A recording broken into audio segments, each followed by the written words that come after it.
ಜನವರಿ 26 ಭಾರತೀಯರ ಪಾಲಿಗೆ ಅದೊಂದು ಮಹತ್ವದ ದಿನ. ಯಾಕೆಂದ್ರೆ ಹಲವು ವರ್ಷಗಳ ಕಾಲ ಅದೆಷ್ಟೋ ದೇಶ ಪ್ರೇಮಿಗಳು ಸ್ವಾತಂತ್ರ್ಯಕ್ಕಾಗಿ ಹೋರಾಡಿ ತಮ್ಮ ಪ್ರಾಣವನ್ನ ತ್ಯಾಗ ಮಾಡಿದ್ದಾರೆ. ಆ ಮಹಾನ್ ನಾಯಕರುಗಳ ಅವಿರತ ಪ್ರಯತ್ನದಿಂದಾಗಿ ಆಗಸ್ಟ್ 15, 1947ರಲ್ಲಿ ಭಾರತಕ್ಕೆ ಸ್ವಾತಂತ್ರ್ಯ ಬಂತು. ಆದ್ರೆ ಸ್ವಾತಂತ್ರ್ಯ ಬಂತು, ದೇಶಕ್ಕೆ ತನ್ನದೇ ಆದ ಒಂದು ಸಂವಿಧಾನ ಇರಲಿಲ್ಲ. ಆಗ ಭಾರತಕ್ಕೆ ತನ್ನದೇ ಆದ ಒಂದು ಸಂವಿಧಾನ ರಚನೆ ಮಾಡುವಂತ ಅನಿವಾರ್ಯ ಬಂತು. ಆಗ ಭಾರತದ ರಾಷ್ಟ್ರಪತಿಗಳಾಗಿದ್ದ ಡಾಕ್ಟರ್ ರಾಜೇಂದ್ರ ಪ್ರಸಾದ್ ಅವರ ಅಧ್ಯಕ್ಷತೆಯಲ್ಲಿ 1947 ಆಗಸ್ಟ್ 28ರಂದು ಒಂದು ಕಮಿಟಿನ ನೇಮಿಸಲಾಯಿತು.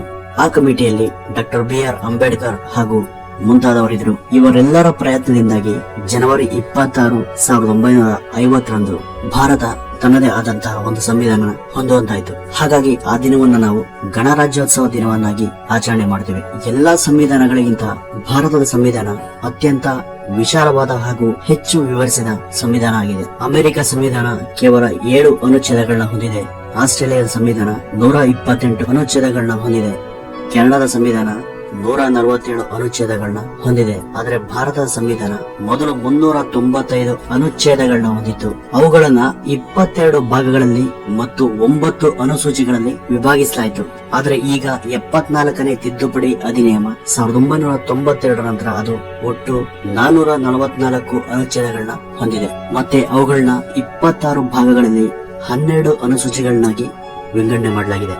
ಮತ್ತೆ ಈ ಸಂವಿಧಾನವನ್ನು ರಚನೆ ಮಾಡೋದಕ್ಕೆ ಅಂಬೇಡ್ಕರ್ ಮತ್ತು ಅವರ ತಂಡ ತಗೊಂಡಿದ್ದ ಸಮಯ ಬರೋಬ್ಬರಿ 2 ವರ್ಷ 11 ತಿಂಗಳು 18 ದಿನಗಳು. ಇಷ್ಟು ದಿನದ ಕಾಲಾವಕಾಶ ತಗೊಂಡು ಸಂವಿಧಾನ ರಚನೆ ಮಾಡಿದ್ದಾರೆ. ಇದನ್ನ ಇಂಗ್ಲಿಷ್ ಹಾಗೂ ಹಿಂದಿ ಭಾಷೆಯಲ್ಲಿ ಖುದ್ದಾಗಿ ಅಂಬೇಡ್ಕರ್ ಅವರೇ ಬರೆದಿದ್ದಾರೆ. ಅದು ಇವತ್ತಿಗೂ ಕೂಡ ಲಿಖಿತ ರೂಪದಲ್ಲೇ ಇದೆ. ಈ ರೀತಿ ಲಿಖಿತ ರೂಪದಲ್ಲಿರುವ ಸಂವಿಧಾನ ಅಂದ್ರೆ ಈ ಪ್ರಪಂಚದಲ್ಲಿ ನಮ್ಮ ಭಾರತ ದೇಶ ಮಾತ್ರ. ಮತ್ತೆ